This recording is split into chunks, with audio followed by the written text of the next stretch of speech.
നമ്മള് വെള്ളിയാഴ്ച വയത് പറയണത് നമ്മളെ അഭിപ്രായമായിരിക്കണം, കമ്മിറ്റിക്കാരുടെ അഭിപ്രായമായിരിക്കരുത്. ഖത്തീബിന്റെ അഭിപ്രായമായിരിക്കണം വെള്ളിയാഴ്ചത്തെ വയത്. കമ്മിറ്റിക്കാർക്ക് എന്തെങ്കിലും അറിയിക്കാണ്ടെങ്കിൽ ഓരോട് കടലാസിൽ എഴുതി തരാൻ വേണ്ടി പറയാം.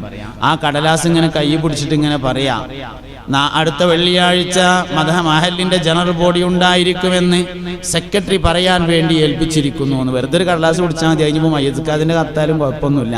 കയ്യിലെന്തേലും സെക്രട്ടറി അറിയിച്ചാന്ന് അറിയിക്കുന്ന ഒരു സാധനം എന്തേലും ഉണ്ടായിരിക്കണം. ഇതിലുണ്ടെന്നൊന്നും നമ്മൾ പറഞ്ഞിട്ടില്ലല്ലോ. അപ്പൊ എന്തേലും സെക്രട്ടറി അറിയിച്ചതായിട്ട് തന്നെ പറയണം. എന്തിനാ നമ്മളത് ഏറ്റെടുക്കേണ്ട ആവശ്യം? അത് ഖത്തീബ് ഏറ്റെടുക്കേണ്ട ഒരു കാര്യമില്ല. പ്രസിഡന്റ് അറിയിച്ചതായിട്ട് തന്നെ പറയണം. അതൊരിക്കലും നമ്മളെ ഏറ്റെടുക്കണ്ട. വയലും നമ്മളെ അഭിപ്രായമായിരിക്കണം. എന്താണ് ഈ ആഴ്ച പറയേണ്ടത്? അത് നേരത്തെ പ്ലാൻ ചെയ്യണം. ഏറ്റവും നല്ല ഇൽമ് സാന്ദർഭികമായ ഇൽമാണ്. ഏറ്റവും നല്ല ഇൽമ് തന്നെ സാന്ദർഭികമായ ഇൽമാണ്. അപ്പൊ സാന്ദർഭികമായ ഇൽമിനെ നമ്മൾ പ്ലാൻ ചെയ്ത് അതു തന്നെ പറയുക എന്നതാണ് പ്രധാനം. പിന്നെ ചില കാര്യങ്ങൾ ഒന്ന് ചൂടാറിയിട്ട് പറയലായിരിക്കും ഏറ്റവും നല്ലത്. അങ്ങനെ കുറേ വിഷയങ്ങളുണ്ടാവും. ഉദാഹരണമായിട്ട്, നാട്ടിൽ കല്യാണത്തിന് ഒരാൾ പടക്കം പൊട്ടിച്ചു എന്ന് വിചാരിക്കുക.